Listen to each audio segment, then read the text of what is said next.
Buenas tardes mis hermanos, un gusto saludarle, Víctor Gamboa, en esta pequeña cápsula de demonología católica, demonología bíblica. Hoy vamos a hablar sobre un fenómeno muy común, algo que sucede en reiteradas ocasiones, que mucha gente ha sufrido este tipo de evento paranormal, como lo es la infestación. Creo que a más de a uno le han prendido o apagado las luces, se le mueven los objetos, se le pierden las cosas de una manera inexplicable, donde pues no hay una forma coherente de cómo poder responder hacia ese evento, ¿no? Eso es la infestación demoníaca, pero vamos a dar una terminología basada en los exorcistas, quienes nos podrán ayudar a tener una definición mucho más clara de lo que es este término, ¿no? La infestación demoníaca es una actividad extraordinaria. Con esas palabras la cataloga el padre Gabriel Amor. Es una actividad extraordinaria, o como dice el padre Antonio Fortea, es un fenómeno preternatural mediante el cual un demonio posee un lugar, posee un objeto. En este fenómeno el demonio puede producir distintos eventos donde va más allá de las leyes de la física, como por ejemplo prender o apagar la luz sin que ningún ser humano haya manipulado esta actividad. Se caen objetos, se abre y se cierra la puerta, incluso olores extraños, olores de muerte, olores bastantes putrefactos. Entonces todos estos eventos es lo que conocemos nosotros como una infestación demoníaca. Como el término lo dice, infestación demoníaca, este evento es producido solo por demonios, ¿ya? Ahora, la infestación es un término que aparece por primera vez en el año de 1862 y fue creado por un médico alemán, el doctor Albert von Schönreich-Notzing. Este doctor fue un pionero en la pseudociencia de la parapsicología y definió a todos estos eventos extraordinarios con el tema de infestación. Ahora, me voy a alejarme un poquito en la rama de la demonología para hablar un poquito sobre un fenómeno que es muy parecido en el campo de la parapsicología, como es el poltergeist. Este es un fenómeno también en el cual suceden los mismos eventos, ¿no? Se prenden, se apagan las luces, se caen los objetos, hay olores muy feos en la casa, sin que exista una manera lógica de poder explicarlos. Pero la diferencia está en que este fenómeno del poltergeist es producido por una energía, según los parapsicólogos, es producido por una energía o por un fantasma, ¿no? En cambio, en la infestación demoníaca, dentro de la terminología teológica, esto es producido estrictamente por demonios, no por una energía, ya que el demonio es un ser espiritual, individual, angélico. Entonces, esa es la diferencia entre ambos fenómenos. Ahora, hay que tener claro que la infestación demoníaca, ¿sí?, es un evento en el cual no va a poseer jamás a la persona, es decir, no es una posesión demoníaca, es un evento en el cual el demonio molesta o atenta desde una forma externa, ¿sí? Incluso han habido eventos de agresiones en el cual de manera inesperada le salpica un plato en la cara. O sea, es una forma de querer hacer daño, pero no por medio de una posesión demoníaca. Por lo tanto, cuando un exorcista se dirige a una casa para comprobar si existe una auténtica infestación demoníaca, la oración no va a servir de mucho para poder detectarlo, para poder discernir. A diferencia en una posesión demoníaca en el que si el exorcista se encuentra frente al supuesto poseso y empieza a rezar, empieza a orar, el poseso va a entrar en trance. Aunque el demonio tratará de ocultárselo en la medida en que le sea posible, llegará un momento en el que ya no podrá hacerlo, más aún si el exorcista le ordena en el nombre de Jesús que se manifieste. En cambio, en la infestación demoníaca, por más que el exorcista rece, no se va a manifestar. Por lo tanto, la única manera de poder comprobar que esa casa se encuentra bajo el fenómeno de infestación demoníaca es simplemente por la veracidad de dos o más testigos que hayan presenciado tales eventos. Ahora, ¿qué se realiza? ¿Qué se hace cuando hay una auténtica infestación demoníaca? Solo la oración. Oración tras oración. Si la oración no funciona en ese día, es decir, ya no existen más eventos paranormales, hay que continuar. Los exorcistas continúan. Entonces, la oración es primordial, no solamente del exorcista, sino también de toda la familia. Rezar el rosario, hacer lecturas bíblicas, meditar la palabra de Dios, ¿no?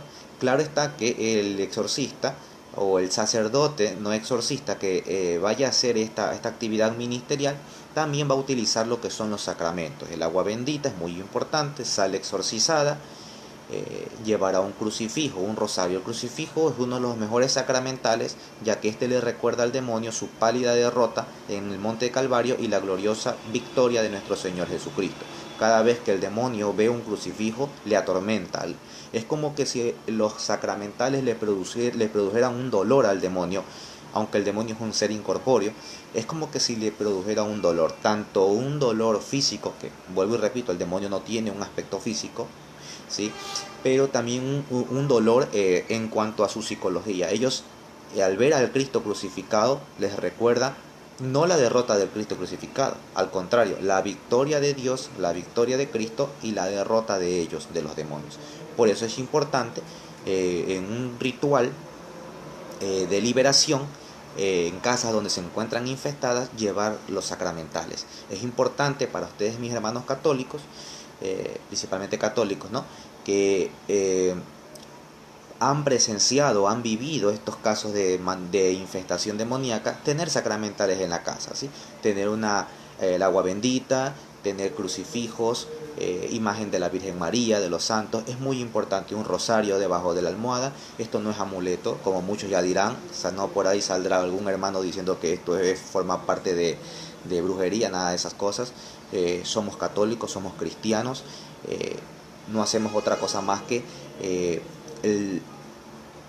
hacer cumplir lo que dice el Santo Magisterio por medio de las enseñanzas de nuestros santos exorcistas, que mediante pues tantas y tantas actividades durante el transcurso de tanto tiempo, pues ellos nos han instruido en este campo de la demonología, un campo que, como lo dije en un video anterior, no es muy explorado, al menos por el mundo laico, no es muy explorado, y todavía suceden demasiados errores, ¿no? Hay gente, conversaba yo con un amigo, un compadre, para ser más específico, la semana pasada, y me contaba pues que allá en el campo, cuando suceden este tipo de infestaciones demoníacas, lo normal no es recurrir a un sacerdote, sino recurrir a un curandero, a un brujo. Estos brujos van a la casa y lo que hacen es hacer todos sus pócimas, sus rituales, y lo que hacen pues es terminar agravando la situación.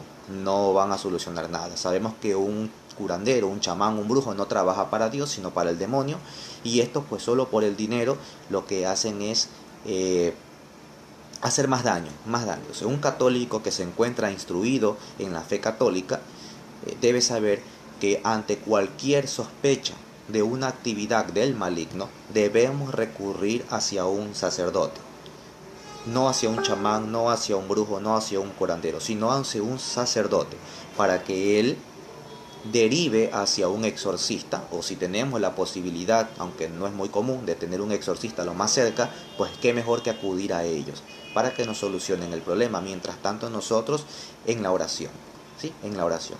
Entonces pues eso es la infestación demoníaca, decía o dice un laico muy conocido, muy conocedor del tema, un perito en demonología religiosa, que de hecho es miembro auxiliar de la Asociación de Exorcistas del Vaticano, como es el señor Adam Blay. Decía que es muy importante entender la diferencia entre la presencia de un espíritu humano y la presencia de un demonio, que es lo que llamamos infestación. Desde una perspectiva católica, la presencia de un espíritu humano es un alma del purgatorio que se manifiesta, es decir, que manifiesta su presencia, mientras que la infestación demoníaca, pues, esta es producida por un demonio y sí que es destructiva. Entonces, esa es, hermanos, la infestación demoníaca. Existe en el ritual de exorcismos oraciones, plegarias que son específicas para las infestaciones demoníacas. Hoy con la ayuda de la internet, podemos encontrar en varias páginas en internet estas oraciones, ¿sí? Que están al alcance de cada uno de nosotros. Pero, repito, no para que nosotros la hagamos directamente, los laicos me refiero, ¿sí? Solamente el sacerdote exorcista se puede dirigir al demonio, no un laico. No es recomendable por varios motivos. No se encuentra, un laico normalmente no se encuentra preparado para batallar con el demonio, tanto psicológicamente como espiritualmente, a diferencia pues, de un exorcista, que ese es su ministerio, ese es su trabajo al cual Dios le ha encomendado, y se dedica a eso, conoce ya de manera más profunda las artimañas del demonio, ¿ya? Entonces, mis hermanos, pues espero les haya gustado esta pequeña cápsula, que haya sido de mucho provecho. Y ya saben, cualquier actividad del demonio que ustedes sospechen que sea del demonio, recurran a un exorcista, recurran a un sacerdote, al de su parroquia, pero jamás recurran a un hechicero, un brujo curandero, que lo único que va a hacer es dañar la situación, perjudicar cada vez más, porque ellos trabajan para el mal y no para Dios. ¿Listo? Muchísimas gracias, Víctor Gamboa les saluda, Dios les bendiga.